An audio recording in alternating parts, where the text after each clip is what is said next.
शायद।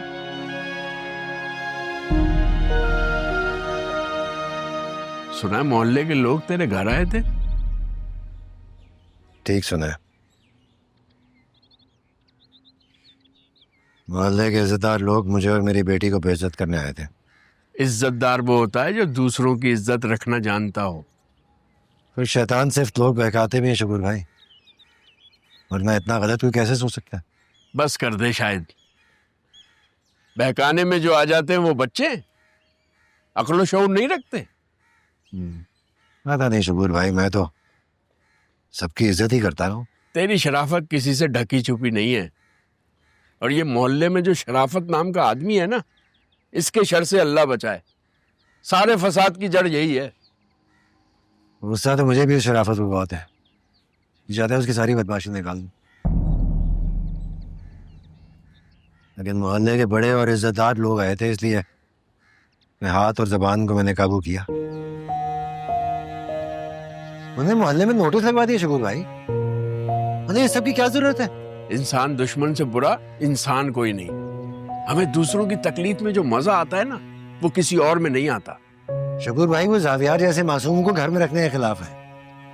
उनके नजदीक किसी ऐसी शख्स की मदद करना नाकाबिले माफी जुर्म है। तो फिर क्या सोचा है तूने? उसे किसके हवाले करेगा? रानी को किसी को भरोसा नहीं है। वो कहती है कि जावियार की हर कीमत में मदद करना चाहती है। उससे शादी कर दे ताकि महरम हो जाए। उससे शादी?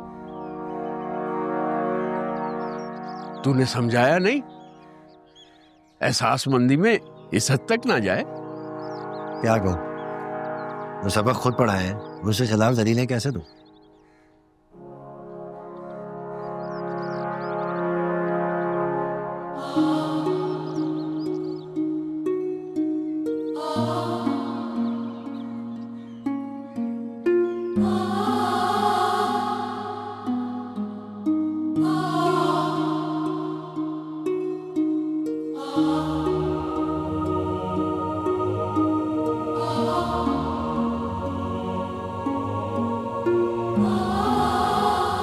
जी आप कमाल हो वैसे, जो दिल से मांगते हैं उनकी मंजूरी नहीं करवाते, और जो हाजिरियां लगाते हैं उनकी फौरन सुनवाई कर देते हो। कहीं ये डर तो नहीं कि दिल से मांगने वाले तेरे पास आना छोड़ देंगे, दिए जलाना छोड़ देंगे? कसम ले ले, ऐसा नहीं करेंगे, कभी नहीं करेंगे। अब तूने मुझे राजा तो नहीं मिलवाया, मेरा बल्ला में ऐसी सिफारिश करना, जो फैसला करने लगी हूँ उसको मेरे अम्मा अब्बा के लिए सजा न बनवाना, ये दुनिया वालों को हमारे गले न पड़वाना। प्लीज चाची, ये दुआ तो अल्लाह मियां से पूरी करवा दो।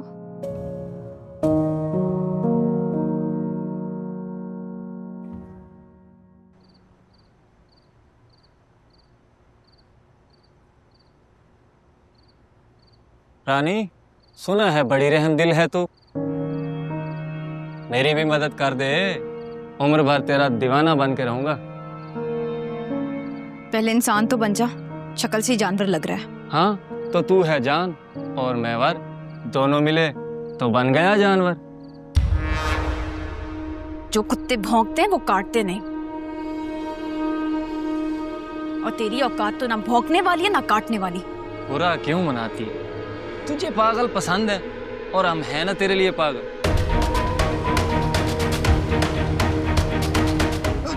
रानी, रानी छोड़, छोड़ रानी।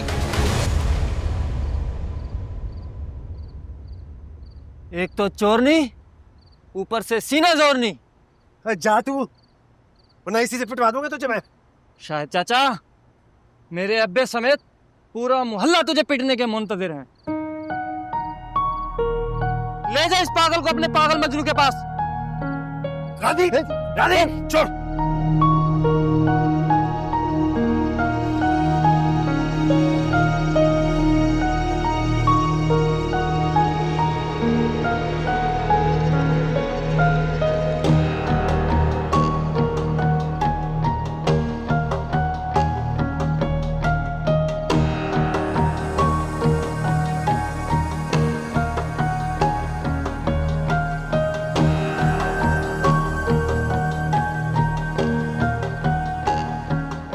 दोनों एक साथ कहाँ से आ रहे हो? मैं शाहजी के दरबार पे गई थी। हुलिया तो बता रहे कोई दंगल करके आई, और साथ में तुम्हारा बाप भी शायद उसी दंगल में शामिल था। पानी पिला दे यार।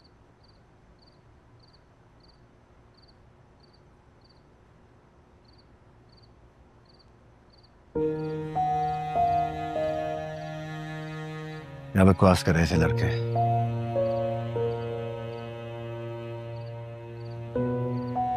साईं को घर पर रखा हुआ है, बातें सुना रहे थे।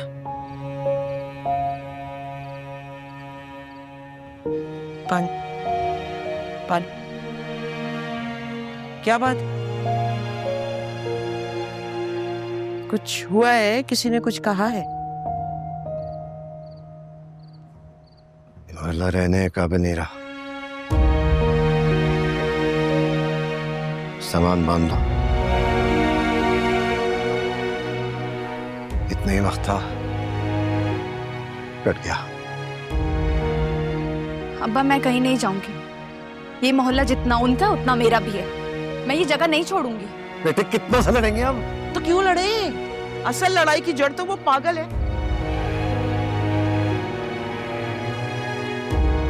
फौरन इसी वक्त उसको इस घर से चलता कर।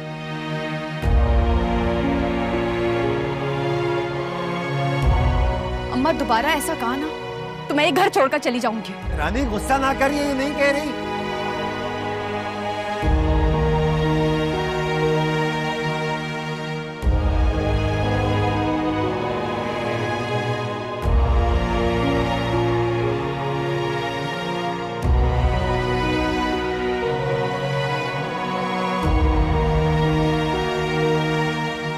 कहीं तुम रानी की बात तो नहीं मानने वाले? तेरी खामोशी बता रहे कि तुझे साईं और रानी की शादी मंजूर है। तू बता, है तेरे पास कोई रास्ता उसे मनाने का? अरे राजा के इंतजार में सालों बैठी रही।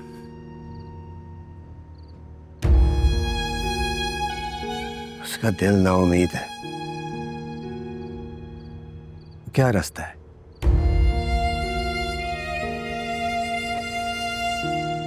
और साईं इंसान है, ये कुत्ते का पिल्ला नहीं है। उसे बोरी में डाल के बांध के कहीं जाके छोड़ के आ जाओगे तो रास्ता भूल जाएगा घर का।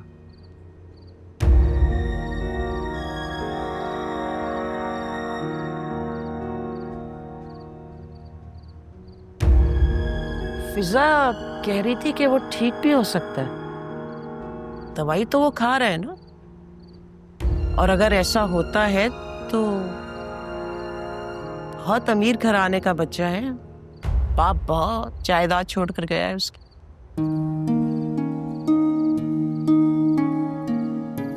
नहीं, तुम्हें परेशान देखकर वैसे ही मेरे दिमाग में एक ख्याल आ गया।